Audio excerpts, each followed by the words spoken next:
विश्वेशलिंगसंभूतं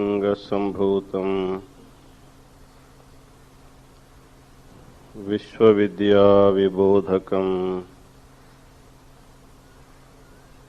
विश्ववन्द्यं सदा वन्दे विश्वाराध्यं जगद्गुरुम्।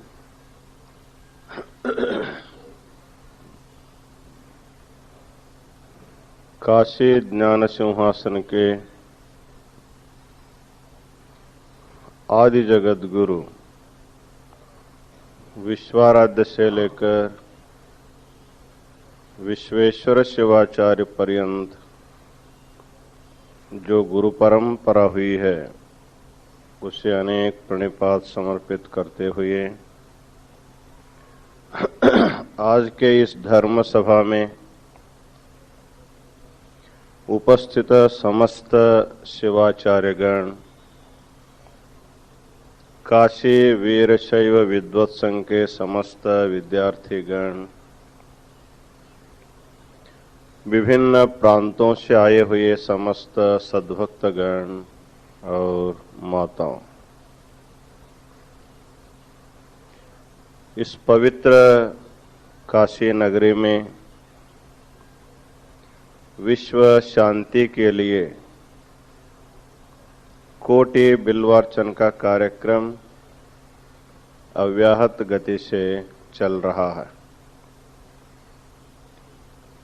इसी के उपलक्ष्य में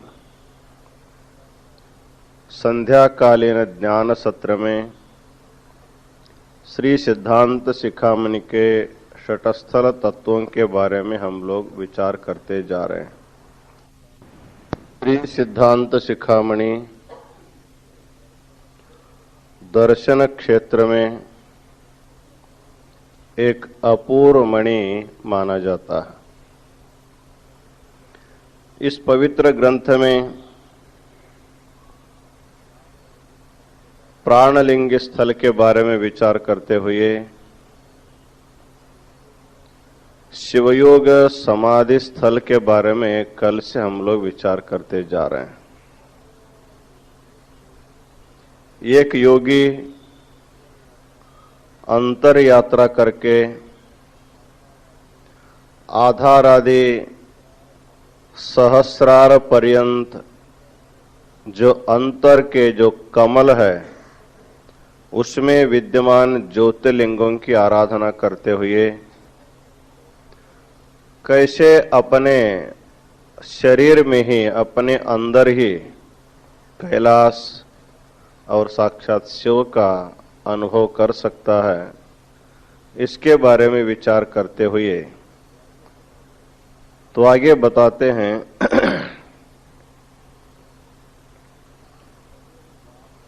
बहिर्वासनया विश्वं विकल्पार्थं प्रकाशते अंतर्वासित चित्तानाम आत्मानंदः प्रकाशते।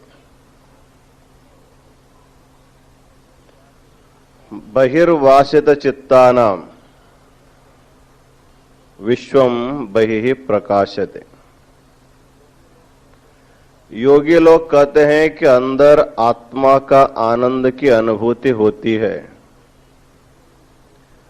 लेकिन भोगी लोग सोचते हैं कि हमको बाहर ही आनंद मिलता है, अंदर हमको कुछ भी आनंद की अनुभूति नहीं होती है। इसमें किसका अनुभव ठीक है? यदि विचार किया जाए, जिसकी चित्तवृत्ति बहिर्मुख हो गई है, ऐसा जो व्यक्ति है उसको बाहर के प्रपंच का ही अनुभव होता रहता है, और जिसकी चित्तवृत्ति अंतर्मुखी हो गई है ऐसे व्यक्ति को आत्मानंद की अनुभूति होती है। अर्थात वैषयिक सुख की प्रवृत्ति बहिर्मुख होती है और अंतर्मुख होने हुए बिना हमको आत्मानंद की अनुभूति नहीं होती है। यहाँ पर दो प्रकार की प्रवृत्तियां हैं, बहिर्मुख प्रवृत्ति और अंतर्मुख प्रवृत्ति। वासना से युक्त जीवात्मा बहिर्मुख हो जाता है और जब वो वासना मुक्त होता है तो उसकी प्रवृत्ति अंतर्मुख हो जाती है। प्रतिनित्य अपने व्यवहार में हम लोग देखते हैं,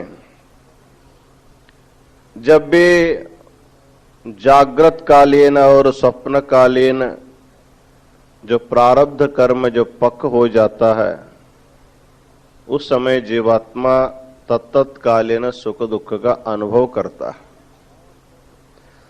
और जब उसके जागृत कालीन स्वप्न कालीन कर्म नहीं है, भोग नहीं दे रहा है, उस समय उसको सुसुप्ति अवस्था आती है, गाढ़ निद्रा अवस्था। उस समय किसी प्रकार के मन की वासनाएं नहीं हैं, इसलिए उसको आनंद की अनुभूति प्रत्येक जीवात्मा को होती रहती है। जैसे उसका फिर जागरण हुआ,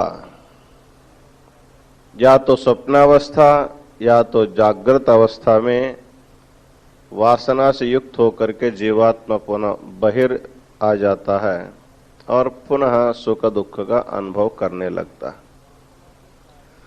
तो वासना के कारण मनुष्य की वृत्ति बहिर्मुख हो जाती है और निर्वासना के कारण उसकी प्रवृत्ति अंतर्मुख हो जाती है।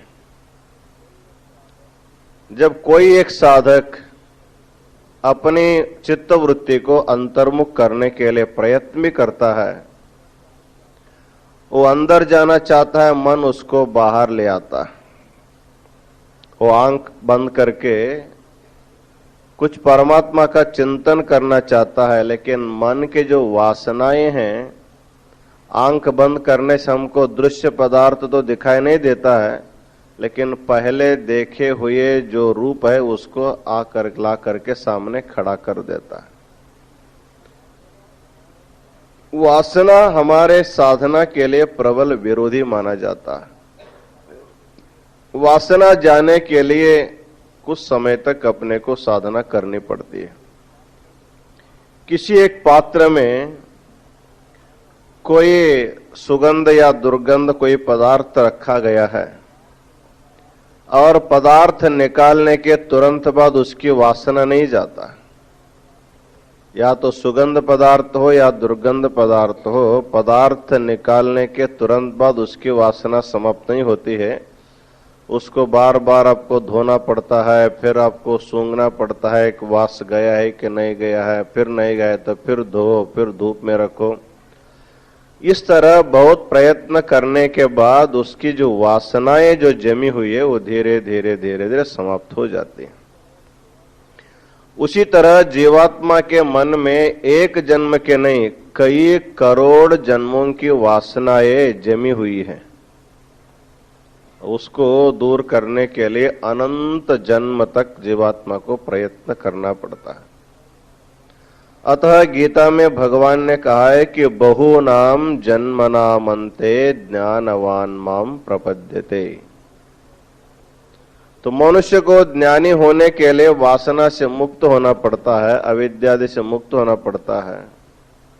इनसे मुक्त होने के लिए अनेक जन्म, बहुनाम जन्मनामन्ते, अनेक जन्मों की साधना करते करते करते जब वह उनके सभी वासनाओं से मुक्त हो जाता है, तभी जा करके वो वहां तक पहुंच जाता है।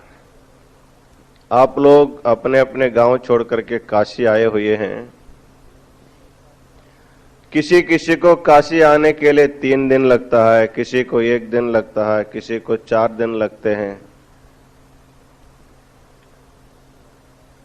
तो इतनी लंबी यात्रा करने के लिए आपको गांव छोड़ करके जैसे आप आते आते आते आते 1 दिन काशी जैसे पहुंच जाते हैं, उसी प्रकार अंतर यात्रा करने के लिए मनुष्य जब प्रयत्न करता है, धीरे धीरे धीरे धीरे एक न एक दिन जा करके वो अंतःकरण स्थित अपने आत्म तत्व को जान सकता है।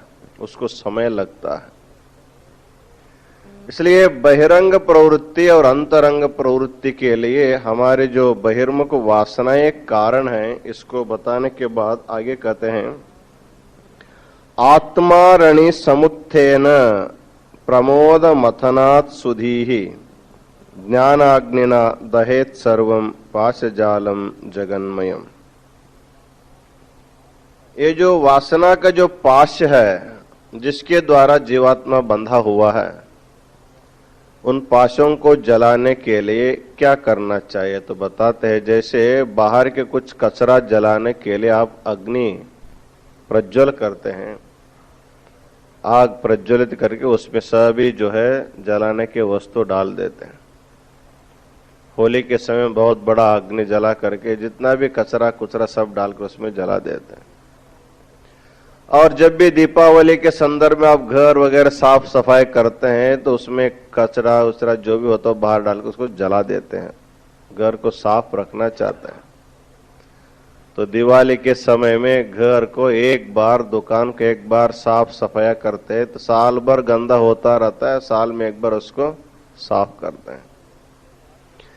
एक न एक दिन आपका दुकान रंग से बहुत सुंदर दिखाई लगता है। उसी प्रकार जैसे आप अपने मकान को स्वच्छ करते हैं, अपने दुकान के गंदगी को जला डालते हैं, उसी प्रकार मन के गंदगी को भी जलाने के लिए प्रयत्न करना चाहिए। तो उसको जलाने के लिए किस अग्नि में उसको जलाना है? कहते हैं आत्मारणि समुत्थेन। जब आपके मन में आत्मा अनात्मा का विचार चलता है और उसमें आत्म पदार्थ क्या है, अनात्म पदार्थ के इसकी जब जानकारी हो जाती है, उस समय आपके मन में आत्मज्ञान रूपी एक ज्ञानाग्नि उसमें प्रकट हो जाता है। ज्ञान रूपी अग्नि जब आपके हृदय में प्रकट हो जाता है तो उस समय आपके मन के सारी वासनाएं जो है, इच्छाएं सभी जल जाती है। इसलिए मन की वासनाओं को जलाने के लिए ज्ञानाग्नि की जरूरत है। उस ज्ञानाग्नि को उत्पन्न करने के लिए, जैसे पहले जमाने में अग्नि को उत्पन्न करने के लिए अरणि मंथन करते थे, 2 लकड़ी लेकर के उसको घर्षण करते थे, उसी प्रकार यहाँ पर हम अपने मन और आत्मा के साथ विचार करते करते करते जब हमारे हृदय में ज्ञानाग्नि का प्राकट्य हो जाता है, उसी अग्नि के द्वारा सारे दोष जल करके वो जीवात्मा पवित्र और शुद्ध हो जाता है। इस तरह ज्ञानाग्नि से जगत जाल को, पाश को जलाने के बाद ही वो योगी समाधि स्थिति में जा सकता है। इस स्थिति को बताते हुए आगे कहते हैं, जीवात्मा को अपने इस संसार से मुक्त होने के लिए उनको और 5 प्रकार के जो पाश है उसके बारे में कहते हैं। संसार विषवृक्षस्य पंच क्लेश पलाशिनः छेदने कर्म मूलस्य परशु शिव भावना। बहुत ही महत्वपूर्ण शास्त्रीय चर्चा यहां पर की जाती है। संसार कैसा है और उसका छेदन कैसे करना चाहिए, इसके बारे में बहुत विस्तार से बताया जाता है। संसार विषवृक्षस्य पंच क्लेश पलाशिनः छेदने कर्म मूलस्य परशु शिव भावना। जंगल में आप लोग कभी जाते हैं लकड़ी काटने के लिए या वृक्षों को काटने के लिए, जैसे कुऱ्हाड़ ले जाते हैं परशु, उसके साथ जैसे उसको काट काट करके जंगल को सफाया किया जाता है, उसी प्रकार हमारे इस संसार रूपी ये जो वृक्ष है वो कैसा है? विषवृक्ष है। ये जो सारा संसार है, इस संसार को विषवृक्ष माना जाता है। यद्यपि संसार का अर्थ ये जो घर, दुकान, मकान ये नहीं है, हम इससे पहले बता चुके हैं। ये दृश्यमान जो भी है इसको जगत कहा जाता है। ये तो प्रपंच है, ये तो ईश्वर के द्वारा निर्मित है। ईश्वर सृष्टि किसी को दुख देने वाली नहीं होती, लेकिन हमारी जो सृष्टि होती, जीव सृष्टि ही जीवात्मा को दुख देने वाली होती। तो जीव सृष्टि क्या है? अहंकार ममकार ही जीव की सृष्टि है। अहम ममेते नैसर्गिकोयम लोक व्यवहारः। प्रत्येक जीवात्मा कहीं भी जाता है या तो अहम कहता है या तो मम कहता है, मैं और मेरा, ये तो कहता ही रहता। वस्तुतः विचार करने से इसी का नाम संसार है। अहम ममेति, ये जो नैसर्गिक जो व्यवहार है इसी को संसार कहा जाता है। ये संसार कैसा है? एक विष वृक्ष के समान है। कहते हैं संसार विष वृक्षस्य। अहंकार ममकार रूपी जीवात्मा का जो संसार रूपी जो वृक्ष है वो एक विष का वृक्ष है, विष से भरा हुआ वृक्ष है। वृक्ष है तो उसमें पत्ते होते हैं, तो पत्ते क्या है बताए? पंच क्लेश पलाशनः, अविद्या, अस्मिता, राग, द्वेष, अभिनिवेश नामक जो पंच क्लेश है, ये पंच क्लेश ही इस विषवृक्ष के पत्ते माने जाते हैं। और इसका जड़ क्या है, मूल क्या है, कैसे इसकी उत्पत्ति हो गई? तो बताए कर्म मूलस्य, हमारे द्वारा किया गया शुभ या अशुभ कर्म है उसी के द्वारा हमारा वृक्ष उत्पन्न होता है। जैसे वृक्ष को उत्पन्न होने के लिए कोई मूल चाहिए, जैसे बीज चाहिए, उसी प्रकार हमारे जन्म मरण रूपी जो संसार चल रहा है इसका कारण हमारा कर्म ही है। कर्म के द्वारा ही जीवात्मा इस संसार में आता है और कर्म के द्वारा ये संसार से जाता है। आना जाने के लिए जीवात्मा का कर्म ही मुख्य होता है, इसलिए कहते हैं कर्म मूलस्य, इसका मूल कर्म है, हमारे द्वारा किया हुआ कर्म ही संसार का मूल जड़ है। इसको छेदन करने के लिए परशुः शिव भावना, शिवोहम भावना जो है इस संसार रूपी वृक्ष को छेदन करने का एक परशु के जैसे काम करता है। अहंकार ममकार रूपी संसार वृक्ष को छेदन करने के लिए, काटने के लिए निरंतर शिवोहम भावना यदि आप करते रहेंगे तब आपका संसार रूपी वृक्ष जो है समाप्त हो जाता है। थोड़ा सा इन पंच क्लेशों के बारे में विचार करेंगे, क्योंकि निरंतर जीवात्मा इन पंच क्लेशों के द्वारा हमेशा दुख भोगता रहता है। जिसके द्वारा हमें दुख मिलता है उसके स्वरूप के बारे में यदि विचार करेंगे तो उनसे मुक्त होने के एक रास्ता हमको मिल सकते हैं। तो जीवात्मा को सदा सदा दुख देने वाले संसार में पांच हैं, पांच प्रकार के दुख माने जाते हैं। पहला है अविद्या, अस्मिता, राग, द्वेष और अभिनिवेश, ये पांच क्लेश। तो अविद्या शब्द का अर्थ हम लोग केवल सामान्यतः अज्ञान ऐसा अर्थ लेते हैं। जैसा रहता है उसको छोड़ करके उसको विपरीत जाना ही अज्ञान है। वस्तु जैसे होता है उसको वैसा नहीं समझते हैं, उसको विपरीत समझने की जो हमारी जो बुद्धि है, विवेकहीनता जो है, उसी का नाम अविद्या है।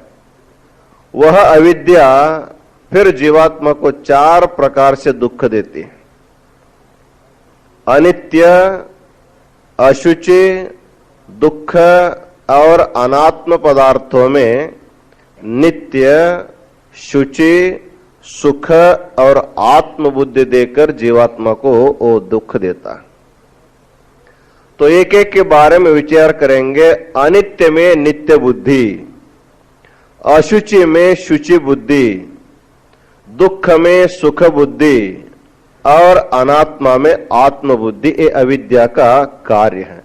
एक किसी के मन में अविद्या यदि अज्ञान है, वो अज्ञान के कारण जीवात्मा विपरीत समझने लगता है।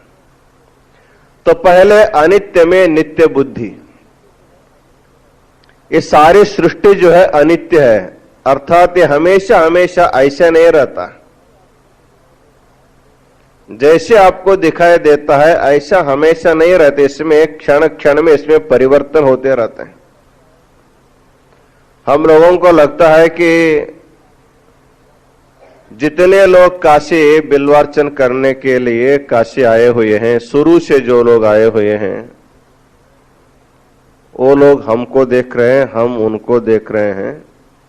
उनको ऐसा लगता है कि हम महाराज को रोज देखते हैं। महाराज भी सोचते हैं कि हम भक्तों को रोज देखते हैं। लेकिन आप जो कल देखे थे महाराज जी, आज नहीं है।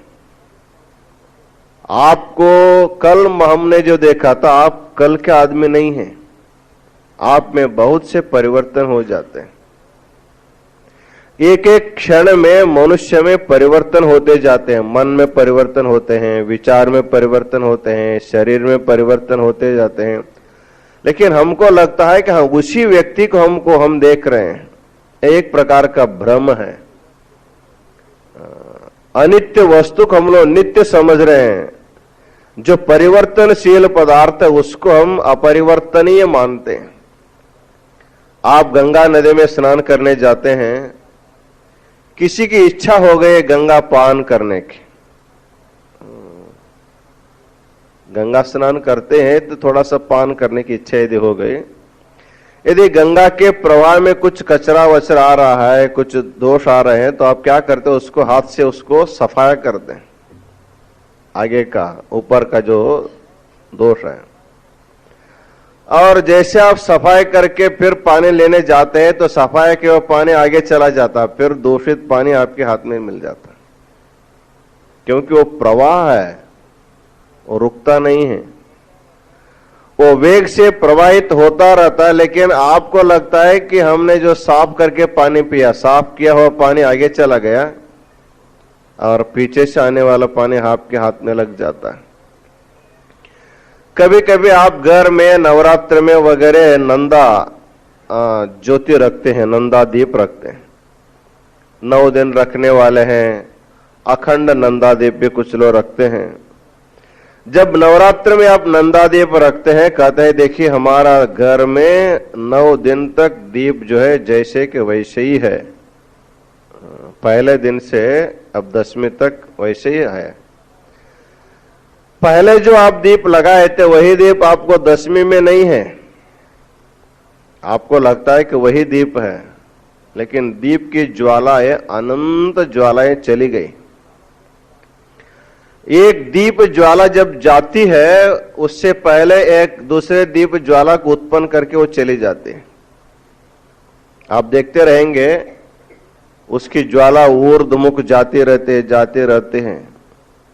यदि वही दिया है, वही दीपक यदि रहता है, तो कितने तेल खत्म हो गए, कितने वाती खत्म हो गए। आपको वाती बदलना पड़ता है, तेल भी डालना पड़ता है। 9 दिन में पहले दिन जो डाल के रखा है वही तेल नहीं है, वो कितना तेल बदल गया, कितने बत्ती बदल गई। लेकिन आप समझते हैं कि दीप वही है। दीप वही कैसे रहता है? लेकिन उसी के जैसे है, वही नहीं है, सादृश्य है। दीप शिखा में सादृश्य हो जाने के कारण हमको वही दिखाई देता। और भी एक उदाहरण आपको देना हो, आप सिनेमा देखने जाएंगे, तो सिनेमा देखने जाते हैं तो वहां जो पर्दे पर जो चित्र आता है, उसका फिल्म बहुत छोटा सा फिल्म बना हुआ रहता है। एक प्रोजेक्टर के द्वारा जब फिल्म जो डालते हैं, एक व्यक्ति एक शब्द बोल रहा है, कुछ हाथ हिला रहा है, इतना यहां का हाथ यहां आने तक उसके सैकड़ों चित्र चले जाते हैं। वो फिर घूमता रहता है, इतना जोर से घूमता रहता है। वो घूम रहा है, आपको एक व्यक्ति स्थायी जैसे दिखाई देता है, लेकिन वो भ्रम है। एक व्यक्ति 1 घंटा अभिनय करता है तो 1 घंटे में उनके हजारों लाखों चित्र चले जाते हैं, तब आपको एक व्यक्ति स्थायी रूप में दिखाई देता है। जैसे पर्दे के चित्र के निरंतर घूमता हुआ होने के कारण चित्र में, जैसे पर्दे में एक व्यक्ति का स्थायी अभिनय आपको मालूम होता है, उसी प्रकार ये सारे सृष्टि में आपका जो अभिनय हो रहा है, जाना आना, खाना पीना, बैठना, श्रवण करना, ये जो व्यवहार हो रहा है, इसने में आपके कई चित्र बदल गए। आपके हजारों हजारों चित्र बदले, लेकिन आपको मालूम नहीं होता। आप जा करके दर्पण में देखते हैं, हाँ मैं कल का है, मैं अभी हूं, ऐसा समझते, लेकिन आप कल के नहीं। इस प्रकार जैसे दीप ज्वाला निरंतर बदलते रहते हैं, उसी प्रकार संसार नित्य नहीं है। ये सारा प्रपंच नित्य नहीं है, प्रति क्षण क्षण में बदलता रहता है, क्षण क्षण में बदलता रहता है। 5 साल का बच्चा 20 साल का कैसे हो जाता उसको पता ही नहीं लगता, हो गया, बढ़ता जाता है, बढ़ता जाता है। रोज देखते रहने से मालूम नहीं होता परिवर्तन का। 1 साल 2 साल बाद यदि कोई मिलता है तो आप समझते हैं कितने बड़े हो गए। जब साथ में रहते हैं तो बड़ा होता भी मालूम नहीं होता है, छोटा होता भी मालूम नहीं होता, रोज देखते देखते। इस प्रकार मनुष्य के मन में अविद्या, अज्ञान हो जाने के कारण उसको लगता नहीं है कि अनित्य वस्तु को नित्य मानता है। प्रतिक्षण में बदलने वाले पदार्थ को भी वो स्थायी ऐसे समझता है, लेकिन कोई वस्तु प्रपंच में स्थायी नहीं है, वो प्रवाह रूप से वो निरंतर बदलते रहते हैं। इस तरह अनित्य पदार्थों को नित्य मानना एक प्रकार की अविद्या है। दूसरा है अशुचि में शुचि मानना। अशुचि का अर्थ है जो अपवित्र है, अपवित्र को पवित्र मानना, ये भी एक प्रकार का अविद्या, अज्ञान का एक प्रकार माना जाता है।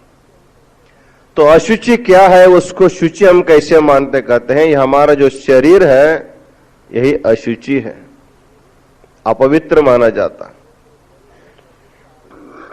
अपवित्र शरीर भी पवित्र आत्मा के सानिध्य में हमको पवित्र जैसे दिखाई देता है। वस्तुतः विचार किया जाए सबका शरीर जो है अशुचि है, अपवित्र है। योग शास्त्र में इसके अपवित्रता के बारे में कहते हैं शरीर को अपवित्र क्यों माना जाए, शरीर अपवित्र क्यों है, तो कहते हैं स्थानाद, बीजाद, अवस्थंबाद, निधनाद, इसमें 4 प्रकार के निमित्त बताते हैं।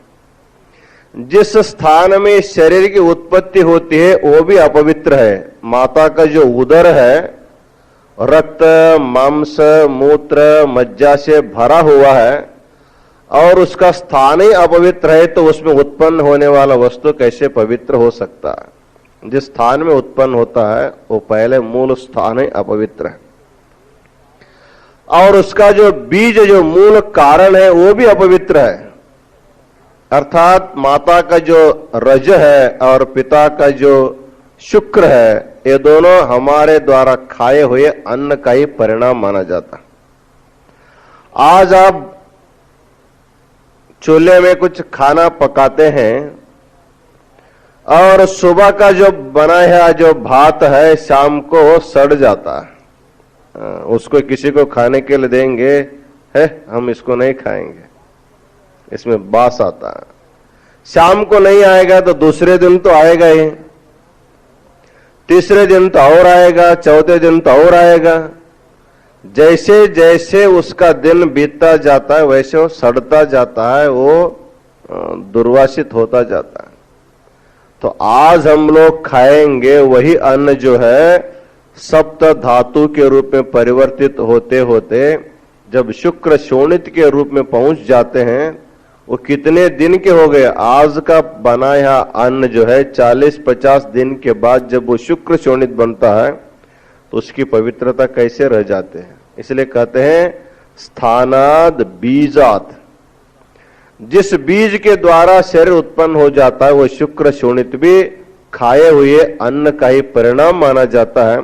शरीर में जब तक है तब तक ठीक है, जब शरीर से वही शुक्र शोणित बाहर निकल जाएंगे तो उसको कोई हस्त से स्पर्श भी नहीं कर सकता है और वो ज्यादा समय तक जो है सुरक्षित नहीं रह सकता है, इसलिए उसको अपवित्र माना जाता।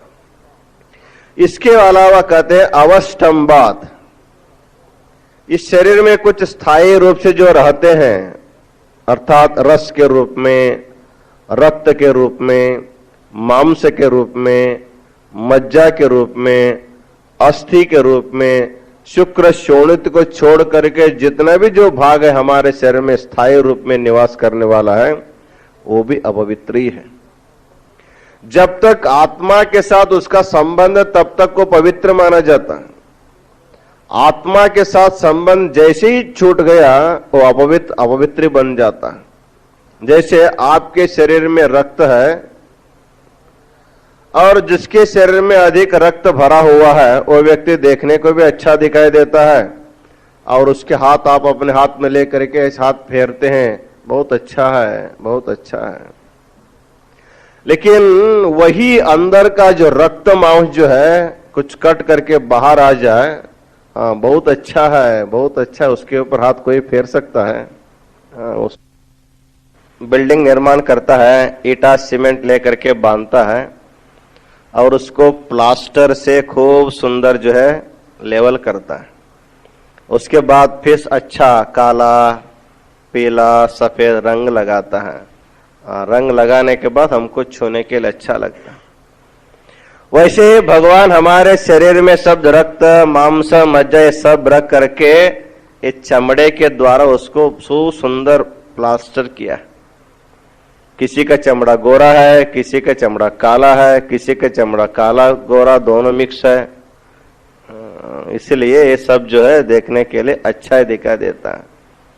इसलिए कवि ने कहा है, यदंतः तद बहिर्भवेत् दंडमादाय लोकोयम शुनः काकांश्च वारयेत्। भगवान ने हमारे ऊपर बहुत बड़ी कृपा इसलिए किया है, सभी कचरा अंदर रख करके ऊपर सुंदर पॉलिश किया है, पलस्तर करके रंग लगाया तो देखने के लिए बहुत अच्छा लगता है। लेकिन जो अंदर है उसको बाहर करके जो बाहर वो अंदर चला जाएगा तो आपको हमेशा अपने हाथ में एक डंडा लेकर के कुत्ते को, कौवे को मारते बैठना पड़ता था, मक्खियों को मारते बैठना पड़ता। कहीं शरीर पर थोड़ा सा घाव हो जाए, आप तुरंत डॉक्टर के पास जाकर उसको पट्टी बांध लेते, क्योंकि मक्खी का जो है बहुत त्रास होता है, उसको बांध दीजिए।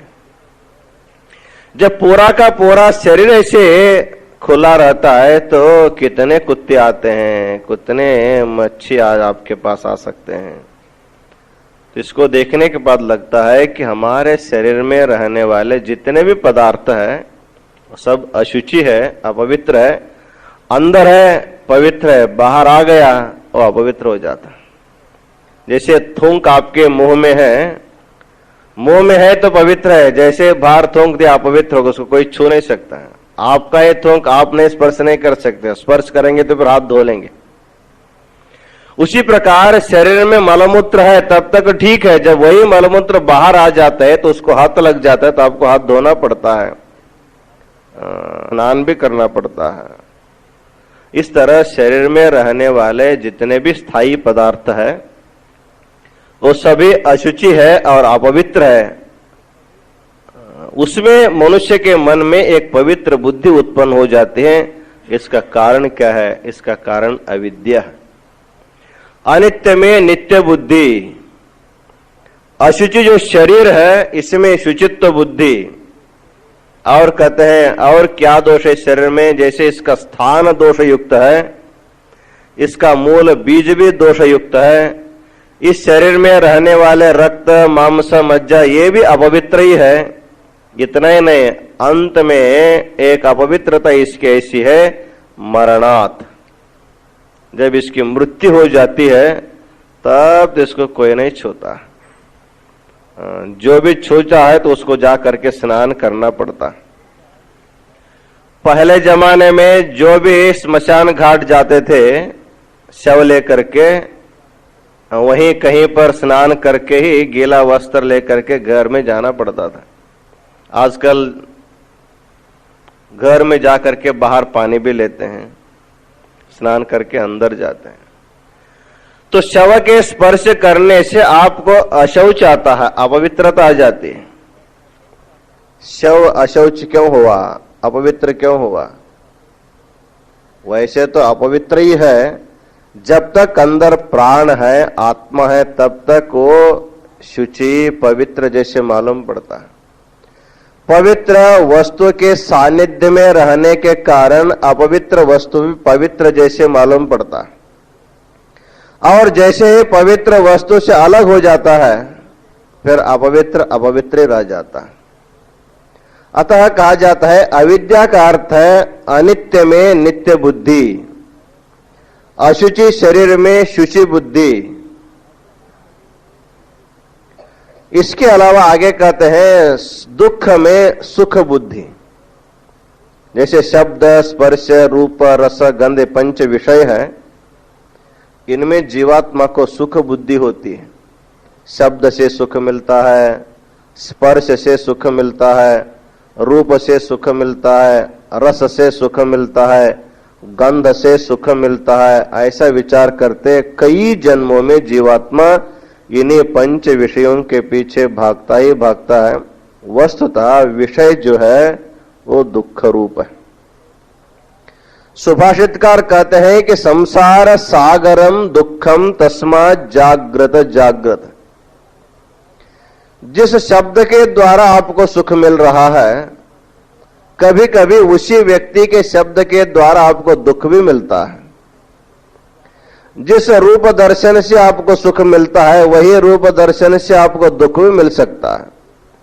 जिस रसास्वादन करने से आपको आनंद की अनुभूति होती है, उसी रसास्वादन से आपको दुख भी मिल सकता है। ये आपका नित्य का अनुभव है, इसको कोई कथा प्रवचन की कोई जरूरत नहीं है। जैसे ही विषयों में अति हो जाता है तो जीवात्मा को दुख मिलता है। इसलिए किरातार्जुनी में कवि ने कहा है कि आपात रम्या विषया पर्यंत परितापिनः। विषय जीवात्मा को थोड़े समय के लिए सुख देते हैं, लेकिन अनंत काल तक को दुख देते रहते हैं। क्षण सुख देते हैं और अनंत काल तक हमको दुख ही मिलता रहता है। संसार में हम लोग देखते हैं सुख की प्रत्याशा में जीवात्मा जगता रहता है। आज सुख मिलेगा, ठीक है, कल सुख मिलेगा, परसों सुख मिलेगा, लेकिन मिलेगा मिलेगा मिलेगा ऐसे करते करते करते करते एक दिन यही चला जाता, लेकिन इसको सुख का दर्शन नहीं होता।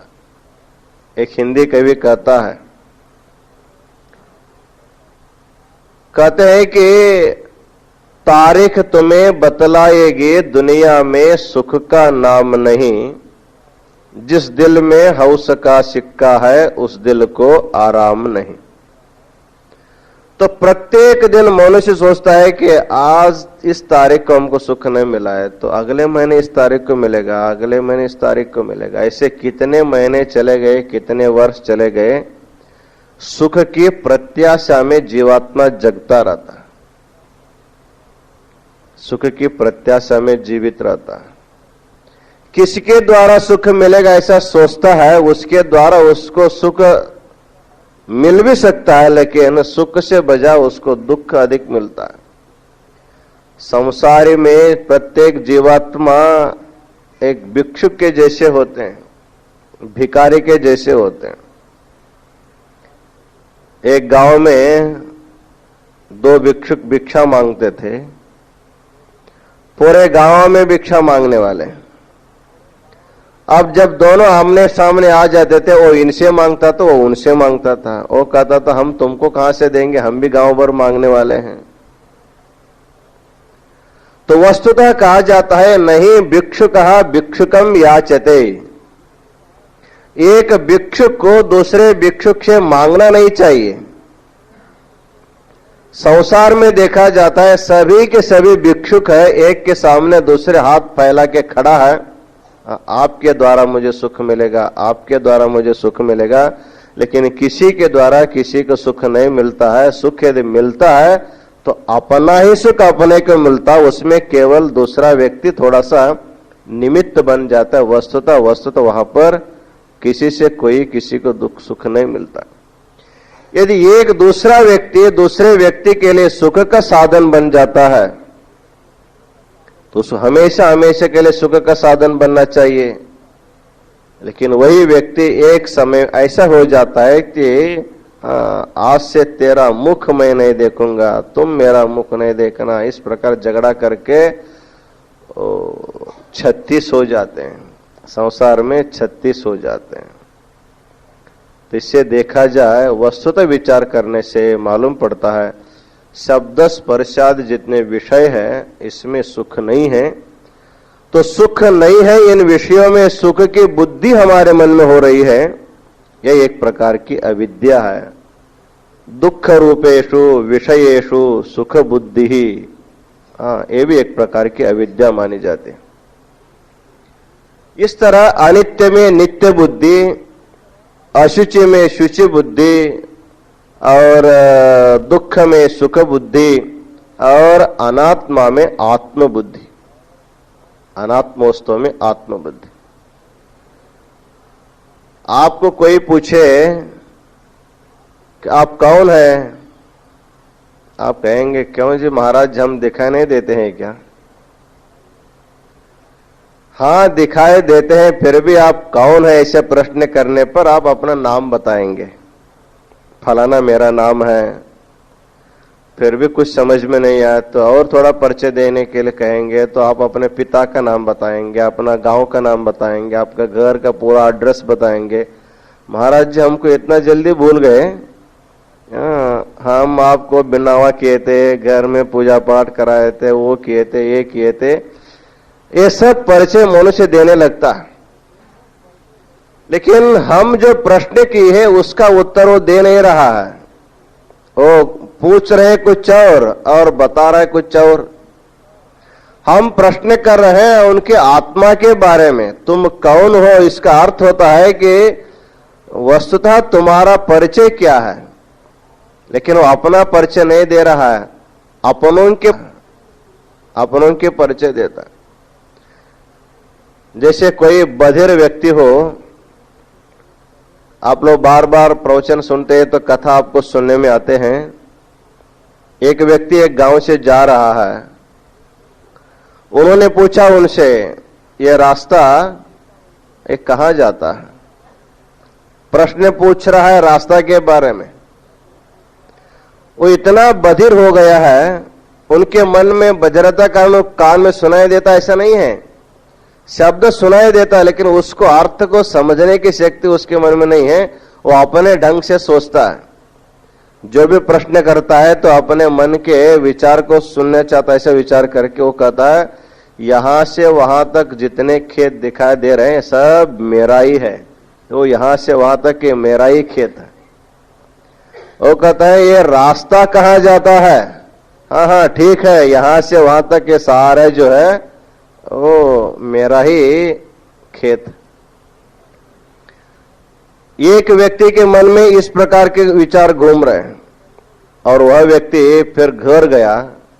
घर जाने के बाद उनकी पत्नी सामने आई, वो पत्नी से ये बोलता है, पत्नी भी नहीं सुनती है, पत्नी अपने ढंग से विचार करते हैं।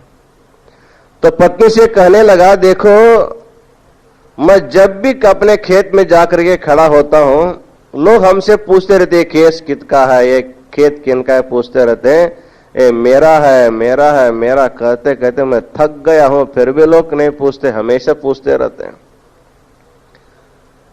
तो पति जो बोल रहा है उसको पत्नी नहीं सुनती, वो अपने ढंग से शब्द विचार करती है। ये बोल रहा कुछ और सुन रहे कुछ और। वो जा करके उन्हीं से कहती है हाँ तुम सोने का जो हार बनाने के लिए मैंने कहा है 10 ग्राम में बनाओ, 20 ग्राम में बनाओ, 40 ग्राम में बनाओ, जितना हो सके जल्दी से जल्दी तुम बना के देना। पत्नी जो कहती है पति नहीं सुन रहा है, पति जो कहती है पत्नी नहीं सुन रही है। वही पत्नी आकर जा करके अपने घर में काम करने वाले एक नौकरानी है, उनके सामने जा करके कहती है देखो हमारे पति हमेशा ये सोने का हार बनाने के लिए हमेशा पूछता है, कुछ करता नहीं है, हमेशा पूछता रहता है कितने ग्राम का बनाओ, क्या बनाओ, कितने ग्राम का बनाओ, क्या बनाओ, ऐसे ही पूछता रहता। लेकिन घर में काम करने वाले जो बूढ़ी माँ है उसको इनके सोने के दागिन से क्या मतलब है। वो कहते हैं आपको साड़ी देना है तो पुराना दो, नया दो तो भी चलता है, हमको कोई बात नहीं। फटा भी चलता है, नया भी चलता है, कैसे भी चलता है, लेकिन साड़ी देना। उसके दिमाग में साड़ी के विचार है, इसके दिमाग में आभूषण का विचार है, उसके दिमाग में खेत का विचार है, लेकिन सामने व्यक्ति क्या पूछ रहा है, उस शब्द का अर्थ क्या होता है, इसको समझने की शक्ति उनके बुद्धि में नहीं है। इसका कारण क्या है कि अपना विचार रूपी जो चक्र जो घूम रहा है, उसमें मनुष्य जो है वर्तमान परिस्थिति को भूल जाता है। उसी प्रकार अनात्म रूपी जो शरीर आदि है, इसी को जीवात्मा आत्मा समझ करके बैठा है। यदि कोई पूछा है कि कस्त्वम कुत आयातः, तुम कौन हो और तुम कहां से आए हो और तुमको कहां जाना, ऐसे यदि कोई प्रश्न पूछा, आप कहेंगे मैं सोलापुर का हूं, मैं सोलापुर से आया हूं और काशी यात्रा करने के बाद मैं वापस सोलापुर चला जाऊंगा। यदि आपका उत्तर है, ये उत्तर जो है इसको ठीक उत्तर नहीं माना जाता है। ऐसा उत्तर यदि कोई दे रहा है तो समझना चाहिए उसके अंतःकरण में अविद्या बसी हुई है। वस्तुतः हम प्रश्न क्या कर रहे हैं उसका उत्तर देने का सामर्थ्य उसके पास नहीं है। इस प्रकार संसार में आए हुए प्रत्येक जीवात्मा के अंतःकरण में अविद्या बैठी हुई है। अविद्या अनात्म रूपी जो शरीर आदि है, शरीर, इंद्रिय, मन, बुद्धि, चित्त, अहंकार, ये सभी अनात्मा है। इन सभी से विलक्षण जो आत्म तत्व है उसकी जानकार नहीं रहने के कारण अविद्या जीवात्मा को अनात्मा में आत्मबुद्धि करा देते हैं। वस्तुतः आत्मा क्या उसको समझने नहीं देते। यदि आत्मज्ञान हो जाए आपकी अविद्या खत्म हो जाती है। जिस क्षण में आत्मज्ञान हो जाता है उसी क्षण में उसकी अविद्या समाप्त हो जाती है। अविद्या सोचती है कि मुझे अभी समाप्त नहीं होना है, इनको ही समाप्त करना, मैं समाप्त नहीं होना। इस तरह जो पंच क्लेशों में जो पहला क्लेश अविद्या रूपी जो क्लेश है, दुख देने वाला है, वो अनित्य में नित्य बुद्धि, अशुचि में शुचि बुद्धि, दुख में सुख बुद्धि और अनात्मा में आत्म बुद्धि देकर जीवात्मा को हमेशा हमेशा जो दुख देते, इसका नाम अविद्या है। ये एक प्रकार का क्लेश माना जाता है। इसके बाद दूसरा आता है, अविद्या के बाद आता है अस्मिता। तो अस्मिता का अर्थ होता है, सारण से हम बताएंगे तो अस्मिता का अर्थ होता है अहंकार, अहंभाव। यद्यपि अहम वृत्ति बुद्धि का है और आत्मा इस बुद्धि से व्यतिरिक्त है, और जिस जीवात्मा को बुद्धि और आत्मा का भेद नहीं मालूम होता है, आत्मा अलग है बुद्धि अलग, इसका बुद्धि भेद मालूम नहीं होता है, और बुद्धि आत्मा को दोनों एक मान करके हमेशा अहम भाव से व्यवहार करता, उसका नाम अस्मिता, अहंकार। अहंकार भी दो प्रकार का होता है, एक शुद्ध अहंकार, एक दूसरा अशुद्ध अहंकार। आत्मा हम ये जो बुद्धि है, मैं आत्मरूप हूं, वहां भी अहंकार, उसको शुद्ध अहंकार माना जाता है। और आत्मा को छोड़ करके जो अनात्मा में अहंकार बुद्धि होती है उसका नाम अहंकार है। अर्थात जो अहम नहीं है, उस अहम न अहम रहने वाले में जो अहं बुद्धि होती है उसका नाम अहंकार है। न अहम अनहम, अनहम अहं करोतीति अहंकारः। इस प्रकार जो आत्मा नहीं है उसमें आत्मबुद्धि जो मानता उसका नाम अहंकार है। तो उस अहंकार के कारण जीवात्मा जो पतित होता है और दुखी भी होता है। और अहंकार हमेशा हमेशा के लिए दूसरों की स्तुति चाहती है। उसका आहार, अहंकार का आहार दूसरों के द्वारा स्तुति, वर्णन उसको हमेशा मिलता रहना चाहिए। यदि आपको यदि कोई स्तुति कर रहा है, आपकी बढ़ोतरी कर रहा है, आपके वर्णन कर रहा है, तो आपका अहंकार इतना फूक जाता है, इतना बड़ा हो जाता है, इतना बड़ा हो जाता है। यदि अहंकार व्यक्ति की स्तुति खत्म हो जाए तो अहंकार सारा नष्ट हो जाता है। इसलिए कहा जाता है अहंकार व्यक्ति को उनके अहंकार को नष्ट करना है तो उनके प्रति जब आप उदासीन हो जाते हैं तब अहंकार अपने आप नष्ट हो जाता है। इसलिए अस्मिता रूपी जो अविद्या है, अहंकार है, वो भी जीवात्मा को दुख देता है। इसलिए जिसके भी मन में अहंकार है वो अहंकार हमको दुख ही देगा, उससे किसी को सुख नहीं मिलने वाला। इस तरह अस्मिता के द्वारा भी जीवात्मा को दुख की प्राप्ति होती है। तो अविद्या अस्मिता के बाद आता है रागहा। तो कहते हैं सुखानुशयी रागहा। जब आपको कहीं पर किसी प्रकार का सुख की अनुभूति होती है, सुखानुभव करके मन में उसका संस्कार जम जाता है और उस संस्कार के कारण पुनः उस सुख को प्राप्त करने की जो आपके मन में इच्छाएं होती है, उसी का नाम राग है। अर्थात सुखानुभव से उत्पन्न होने वाले जो संस्कार है, उस संस्कार के द्वारा पुनः उस सुख की जो इच्छा उत्पन्न हो जाए तो उसका नाम राग कहा जाता है। कोई किसी के पास जाता है तो उसका कारण उसका राग है। क्यों आ जाते हैं? हाँ, उनके प्रति हमारे मन में राग है, प्रेम है, इसलिए हम एक किसी के सामने जाते हैं। यदि किसी के साथ आपका झगड़ा हो जाए तो उससे आप दूर चले जाते हैं। उनके पास क्यों नहीं जाते हैं? हाँ, परसों झगड़ा हो गया, जब उनके जाना हमारा बंद हो गया। तो द्वेष से कारण जीवात्मा दूर होता है, प्रेम के कारण जीवात्मा पास जाता है। पास जाना भी दुख है और दूर जाना भी दुख है। हाँ, संसार इतना विचित्र है। किसी से दूर जा करके भी आपको दुख होता है, किसी के पास जाने के बाद भी आपको दुख होता है। इसलिए कहते हैं राग जो है आपके मन में प्रवृत्ति करा करके आपको दुख देता है और द्वेष आपके मन में वहां से निवृत्ति करा करके भी आपको दुख देता है। तो जिसके प्रति आपके मन में द्वेष उत्पन्न हो जाता है, चाहे वह व्यक्ति सामने रहे चाहे व्यक्ति दूर रहे, उसका स्मरण आ जाए फिर आपको मन में जलन होने लगता है। वो कब मिलेगा, देखेंगे उसको, मिल तो जाए। ऐसे हमेशा हमेशा आपके चित्त में एक प्रकार की ज्वाला अग्नि जलती रहती है। इसलिए राग के बाद जो दूसरा उसका नाम द्वेष है, दुखानुशयी द्वेषः।